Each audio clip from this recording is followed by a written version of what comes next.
অবশেষে মৃত্যুর কাছে হার মানলেন যুক্তরাষ্ট্রের সাবেক প্রেসিডেন্ট জিমি কার্টার। শতবর্ষে পাড়ি জমালেন পরপারে। বাইডেন, ট্রাম্প সহ মার্কিন রাজনীতিবিদদের শোক। 4 বছরের আগে সিরিয়ায় নির্বাচন নয়, সাক্ষাৎকারে জানালেন বর্তমান নেতা আহমেদ আল শারা। নতুন সংবিধান প্রণয়নে লাগতে পারে 3 বছর, নিষেধাজ্ঞা প্রত্যাহারের আহ্বান।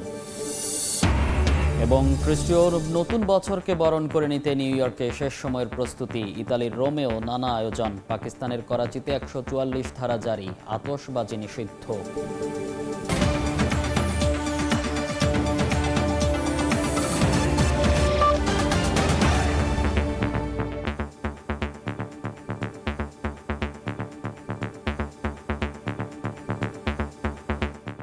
আন্তর্জাতিক সময়ের সঙ্গে আছি আমি মনির হোসাইন।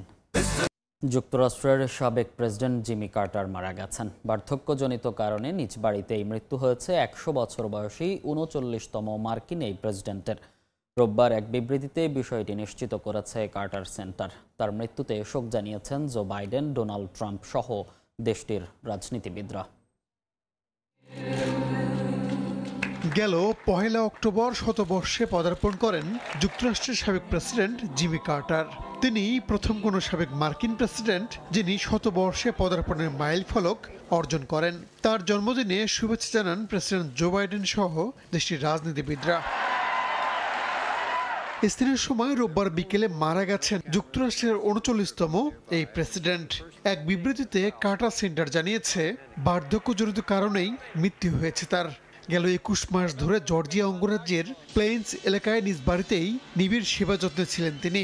দীর্ঘদিন ধরেই ত্বকের ক্যান্সার সহ বিভিন্ন শারীরিক জটিলতায় ভুগছিলেন ডেমোক্র্যাট এই নেতা। তার মৃত্যুতে শোক জানিয়েছেন প্রেসিডেন্ট জো বাইডেন। এছাড়াও শোক প্রকাশ করেছেন নবনির্বাচিত মার্কিন প্রেসিডেন্ট ডোনাল্ড ট্রাম্প সহ দেশটির রাজনীতিবিদরা। যুক্তরাষ্ট্রের সবচেয়ে দীর্ঘ আয়ুর অধিকারী প্রেসিডেন্ট কার্টার 1977 সালের জানুয়ারি থেকে 1981 সালের জানুয়ারি পর্যন্ত দায়িত্ব পালন করেন। তার মেয়াদেই মিশর ও ইসরায়েলের মধ্যে শান্তি চুক্তি এবং পানামা খাল চুক্তি হয়। হোয়াইট হাউস ছাড়ার পর দশকের পর দশক ধরে বিভিন্ন মানবিক কর্মকাণ্ডে নিজেকে যুক্ত করেন তিনি। এর মধ্যে ছিল মানবাধিকার রক্ষা এবং দেশে দেশে দারিদ্র্য হ্রাস কর্মসূচি।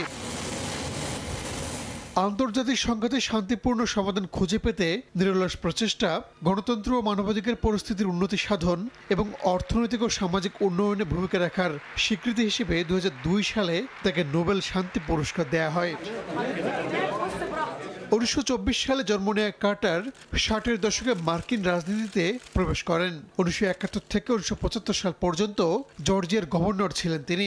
1976 সালের প্রেসিডেন্ট নির্বাচনে রিপাবলিকান জেরাল্ড ফোর্ডের বিরুদ্ধে প্রতিদ্বন্দ্বিতা করে জয়লাভ করেন জিমি কার্টার। রাহানুল রানা, সময় সংবাদ। সিরিয়ায় 4 বছরের আগে নির্বাচন নয় বলে জানিয়েছেন বর্তমান নেতা আহমেদ আল শারা। সৌদি আরবের গণমাধ্যমে দেয়া এক সাক্ষাৎকারে তিনি আরও বলেন, নতুন সংবিধান প্রণয়নে 3 বছরের মতো সময় লাগতে পারে। সিরিয়ার ওপর থেকে মার্কিন নিষেধাজ্ঞা প্রত্যাহার হবে বলে আশাবাদ ব্যক্ত করেন শারা। এদিকে অধিকৃত গোলান মালভূমির বাফার জোনে নিজেদের সামরিক কার্যক্রম অব্যাহত রেখেছে ইসরায়েল। সিরিয়ার সাবেক প্রেসিডেন্ট বাশার আল আসাদের পতনের পর স্থানীয় সময় রোববার দেশটির আগামী নির্বাচন নিয়ে প্রথমবারের মতো মুখ খুললেন বিদ্রোহী গোষ্ঠী হায়াত তাহরির আল শামের নেতা আহমেদ আল শারা। দেশটিতে সাধারণ নির্বাচন হতে 4 বছরের মতো সময় লাগতে পারে বলে জানান তিনি। সৌদি আরবের গণমাধ্যম আল আরাবিয়াকে দেয়া এক সাক্ষাৎকারে সিরিয়ার বর্তমান ক্ষমতাসীন নেতা এই কথা বলেন। শারা আরও বলেন, সিরিয়ার নতুন একটি সংবিধান প্রণয়নে 3 বছর পর্যন্ত সময় লাগতে পারে। এছাড়াও জনসেবায় উল্লেখযোগ্য পরিবর্তন আনতে আরও 1 বছর সময় প্রয়োজন হতে পারে বলে জানান তিনি। বাশার আল আসাদের পতনের পর সিরিয়ার বর্তমান ক্ষমতা তাহরির আল শামের হাতে। আহমেদ আল শারার নেতৃত্বাধীন প্রশাসনের নিয়ন্ত্রণ প্রচেষ্টার চেষ্টা চালানো হচ্ছে দেশটিতে। এর মধ্যেই নির্বাচন নিয়ে এমন মন্তব্য করলেন তিনি। গণমাধ্যমে দেওয়া সাক্ষাৎকারে শারা আশাবাদ ব্যক্ত করে বলেন, যুক্তরাষ্ট্রের নবনির্বাচিত প্রেসিডেন্ট ডোনাল্ড ট্রাম্প সিরিয়ার উপর থাকা মার্কিন নিষেধাজ্ঞা তুলে নেবেন। বছরকে বরণ করে নিতে যুক্তরাষ্ট্রের নিউ ইয়র্কে চলছে শেষ সময়ের প্রস্তুতি। টাইমস স্কয়ারের সামনে জড়ো হয়েছেন শত শত দর্শনার্থী ও পর্যটক।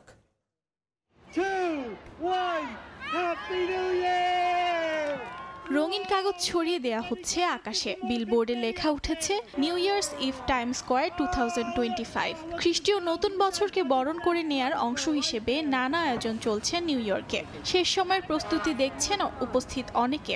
মুহূর্ত ধরে রাখতে নিজেকে ক্যামেরা বন্দি করছেন অনেকে।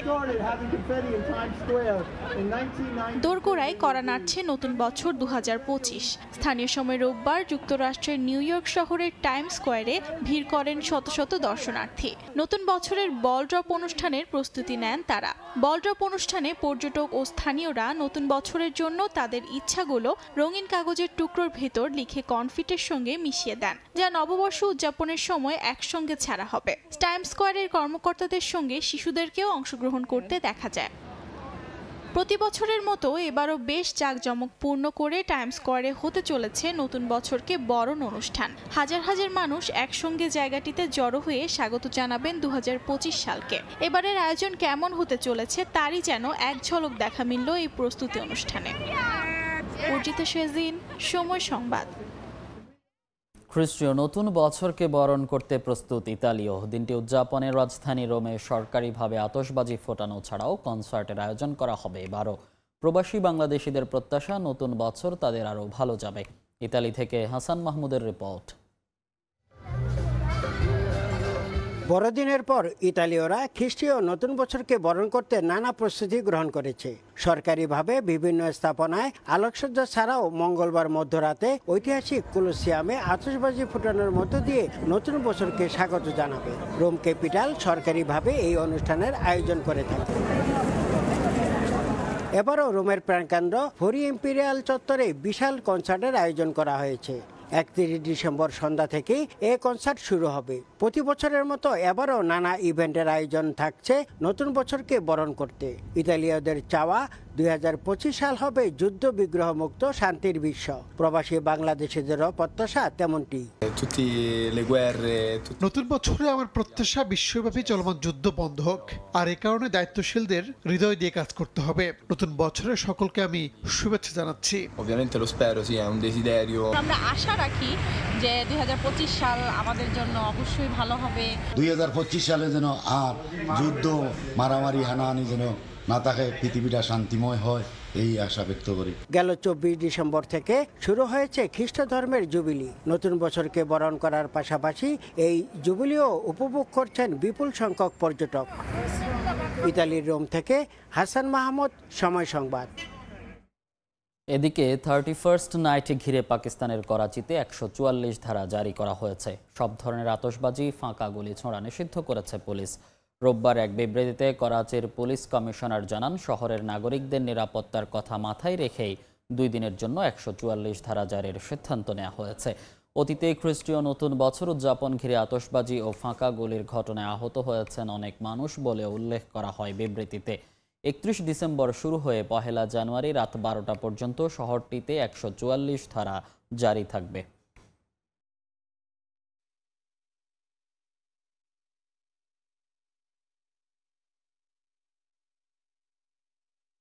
জর্জিয়ার রাজনৈতিক অঙ্গনে অস্থিরতা চরম পর্যায়ে পৌঁছেছে। নতুন প্রেসিডেন্টের শপথ গ্রহণের দিন বিক্ষোভ আর সংঘর্ষের মধ্য দিয়ে কেটেছে।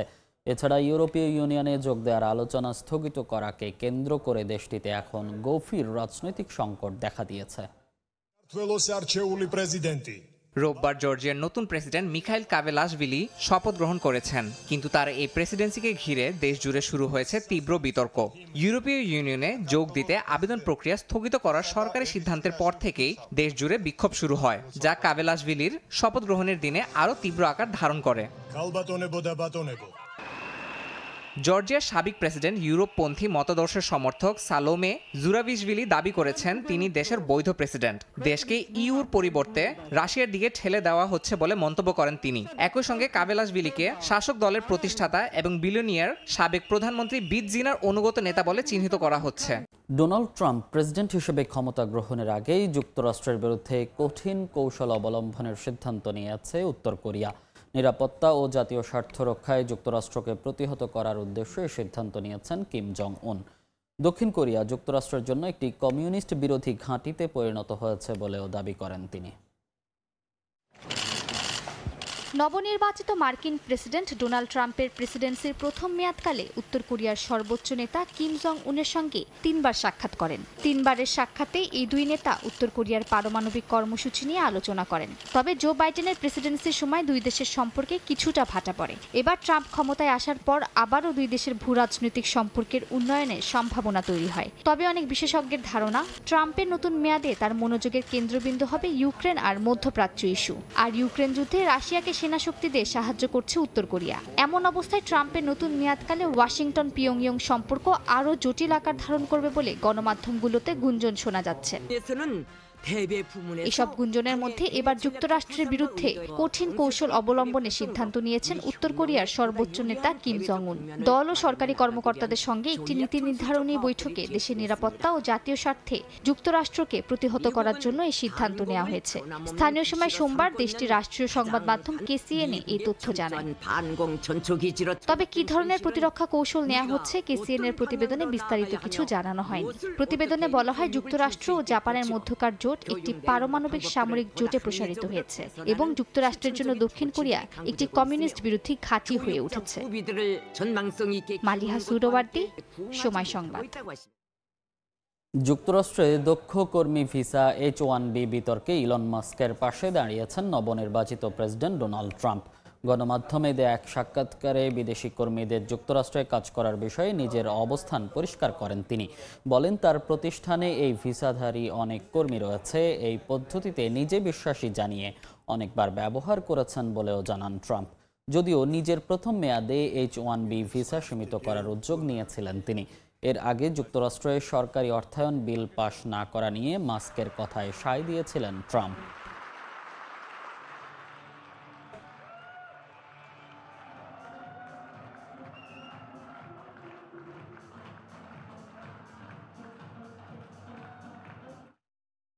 সামরিক আইন জারির ব্যর্থ চেষ্টার ঘটনায় অভিশংসিত প্রেসিডেন্ট ইয়ন সুক ইয়েলকে গ্রেফতারের আহ্বান জানিয়েছে দক্ষিণ কোরিয়ার প্রশাসন।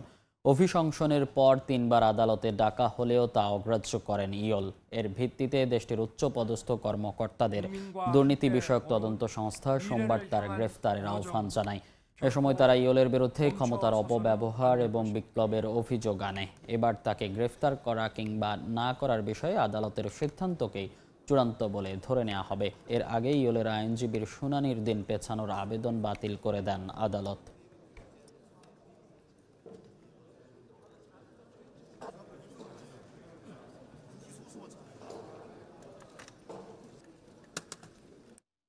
দেখতে দেখতে রাশিয়ার ক্ষমতায় 25 বছর পার করলেন ভ্লাদিমির পুতিন। 1999 সালে তৎকালীন প্রেসিডেন্ট বরিস ইয়েলসিনের পদত্যাগের পর ভারপ্রাপ্ত প্রেসিডেন্টের দায়িত্ব পান তিনি। বর্তমান সময়ে এসে জনমনে প্রশ্ন উঠেছে, এই 25 বছরে রাশিয়ার জন্য কি করলেন পুতিন? এ নিয়ে বেশ কিছু বিষয় উঠে এসেছে বিবিসির এক সাংবাদিকের বিশ্লেষণে। 1999 সালের 31 ডিসেম্বর সংবাদ মাধ্যমগুলোতে ব্রেকিং এলো, পদত্যাগ করেছেন রুশ প্রেসিডেন্ট বরিস ইয়েলসিন। মুহূর্তেই ছড়িয়ে পড়ে প্রেসিডেন্টের পদত্যাগের খবর। বরিস সবসময় বলতেন তার মেয়াদে থাকবেন, কিন্তু সেদিন রাশিয়ার জনগণকে জানালেন তিনি তার সিদ্ধান্ত বদলেছেন। ইয়েলসিনের পদত্যাগের পর রুশ সংবিধান অনুযায়ী প্রধানমন্ত্রী পুতিন অস্থায়ী প্রেসিডেন্টের দায়িত্ব পান। 3 মাস পর তিনি নির্বাচনে জয়লাভ করেন। ইয়েলসিন প্রেসিডেন্ট হিসেবে বিদায় নিয়ে তার পরবর্তী নেতা পুতিনকে বলেছিলেন, রাশিয়াকে ভালোভাবে দেখো। বর্তমানে পুতিন ক্ষমতার 25 বছরের দ্বারপ্রান্তে। এ সময়ে এসে জনমনে প্রশ্ন উঠছে, এই 25 বছরে রাশিয়ার জন্য কি করলেন তিনি? এ নিয়ে বেশ কিছু বিষয় উঠে এসেছে বিবিসির এক জ্যেষ্ঠ সাংবাদিকের বিশ্লেষণে। ভ্লাদিমির পুতিনের ক্ষমতায় থাকা 25 বছরের মধ্যে রাশিয়ার অনেক পরিবর্তন হয়েছে। একদিকে তিনি সোভিয়েত ইউনিয়নের ভাঙনের পর রাশিয়ার অর্থনৈতিক স্থিতিশীলতা ফিরিয়ে এনেছেন এবং বিশ্ব দরবারে রাশিয়াকে মাথা তুলে দাঁড় করিয়েছেন। তিনি রাশিয়ার সার্বভৌমত্ব রক্ষা করে দেশ স্বাধীন রেখেছেন। তবে তার সিদ্ধান্তে রাশিয়া ব্যাপক অর্থনৈতিক চাপ এবং সংকটের মুখোমুখি হয়েছে, যার মধ্যে রয়েছে নিষেধাজ্ঞা, মুদ্রাস্ফীতি সহ বিভিন্ন ক্ষতি। বিশ্লেষকরা মনে করেন পুতিনের গোঁড়ামির কারণেই এসব সংকটের মধ্যে পড়েছে রাশিয়া। মোটা দাগে বলা যায় রাশিয়ার জন্য 25 বছরে পুতিন কি করলেন এ প্রশ্নটি বিভিন্ন দৃষ্টিভঙ্গির উপর নির্ভর করে। যদি জাতীয় ও বৈশ্বিক শক্তি দিয়ে বিচার করা হয় তবে ধরা যায় তিনি সফল হয়েছেন। তবে যদি জনগণের মঙ্গল এবং শান্তি রক্ষার দিক দিয়ে বিচার করা হয় তবে তার উত্তর অনেকটাই প্রত্যাশার বাইরে। পুতিনের ভবিষ্যৎ রাশিয়ার ওপর কিভাবে প্রভাব ফেলবে তা অনেকাংশেই যুদ্ধের পরিণতি এবং চলমান চ্যালেঞ্জগুলো মোকাবিলার উপর নির্ভর করবে বলে মনে করা হয়। নাদিম মারজান, সময় সংবাদ। দেখছেন আন্তর্জাতিক সময়। বর্ণাঢ্য আয়োজনে বাংলাদেশের বিজয় দিবস উদযাপন করেছেন পর্তুগাল প্রবাসীরা। স্থানীয় সময় রোববার হাজারো বাংলাদেশির অংশগ্রহণে লিসবনের মার্তিম মুনিস পার্ক পরিণত হয় এক টুকরো বাংলাদেশে। বাহারি খাবার আর সাংস্কৃতিক আয়োজন উপভোগ করেন পর্তুগিজ সহ বিভিন্ন দেশের অভিবাসীরা। তারিকুল হাসান আশিকের রিপোর্ট। প্রবাসী বাংলাদেশিদের পদচারণায় মুখর পর্তুগালের রাজধানী লিসবনের বাংলাদেশি অধ্যুষিত এলাকার মার্তিম মুনিস পার্ক। বিজয় দিবস উপলক্ষে আয়োজিত অনুষ্ঠানকে কেন্দ্র করে পর্তুগালের বিভিন্ন শহর থেকেও আসেন প্রবাসীরা। দেশীয় সঙ্গীত সহ নানা সাংস্কৃতিক আয়োজন উপভোগ করেন তারা। বিভিন্ন স্টলে দেশীয় জামাকাপড় থেকে শুরু করে নানা পণ্যের পসরা সাজিয়ে বসেন বিক্রেতারা। হরেক রকম পিঠা থেকে শুরু করে বাহারি মুখরোচক খাবারের স্বাদ নেওয়ার সুযোগ পান ক্রেতারা। প্রবাসী বাংলাদেশিদের পাশাপাশি পর্তুগিজ সহ দেশটিতে ঘুরতে আসা পর্যটকরাও উপভোগ করেন আয়োজন। এমন আয়োজনে অংশ নিতে পেরে উচ্ছ্বসিত প্রবাসীরা। এত সুন্দর আয়োজন, আমরা সবাই আজকে পরিবার পরিজন নিয়ে এসেছি। বিভিন্ন বাঙালি ভাই ও বোনেরা বিভিন্ন রকম খাবারের স্টল দিয়েছে। এত সুন্দর একটা উৎসব মুখর দিন আমরা আজকে এখানে উদযাপন করছি। এরকম একটা ইভেন্ট হয় যেখানে আমরা বাংলাদেশকে রিপ্রেজেন্ট করতে পারছি, বাংলাদেশিদের কালচার, বাংলাদেশের ফুড, বাংলাদেশের ড্রেসেস সবকিছু আমরা তাদের সামনে রিপ্রেজেন্ট করতে পারছি। এটা একটা বিশাল বড় অ্যাচিভমেন্ট আমার কাছে মনে হয়। অর্থনীতিতে অবদান রাখার পাশাপাশি পর্তুগালের সাংস্কৃতিক বৈচিত্র্য সমৃদ্ধ করায় বাংলাদেশিদের ধন্যবাদ জানান স্থানীয় municipality president. I'm feeling very well. Estou muito bem. This is the National Day from Bangladesh. I hope that you have a big future in your country here in Portugal. I thank you your cooperation with us, and so I am proud to have you here in my freguesia. রোববার পর্তুগালের স্থানীয় সময় সকাল থেকে সন্ধ্যা পর্যন্ত চলা বিজয় দিবসের আয়োজনে অংশ নেন হাজারো বাংলাদেশি। তারিকুল হাসান আশিক, সময় সংবাদ, লিসবন, পর্তুগাল। আন্তর্জাতিক সময়ের শীর্ষ সংবাদ জানিয়ে দিচ্ছি আরেকবার। অবশেষে মৃত্যুর কাছে হার মানলেন যুক্তরাষ্ট্রের সাবেক প্রেসিডেন্ট জিমি কার্টার। শতবর্ষে পাড়ি জমালেন পরপারে। বাইডেন, ট্রাম্প সহ মার্কিন রাজনীতিবিদদের শোক। খ্রিস্টীয় নতুন বছরকে বরণ করে নিতে নিউ ইয়র্কে শেষ সময়ের প্রস্তুতি। ইতালির রোমে নানা আয়োজন। পাকিস্তানের করাচিতে 144 ধারা জারি। আতশবাজি নিষিদ্ধ।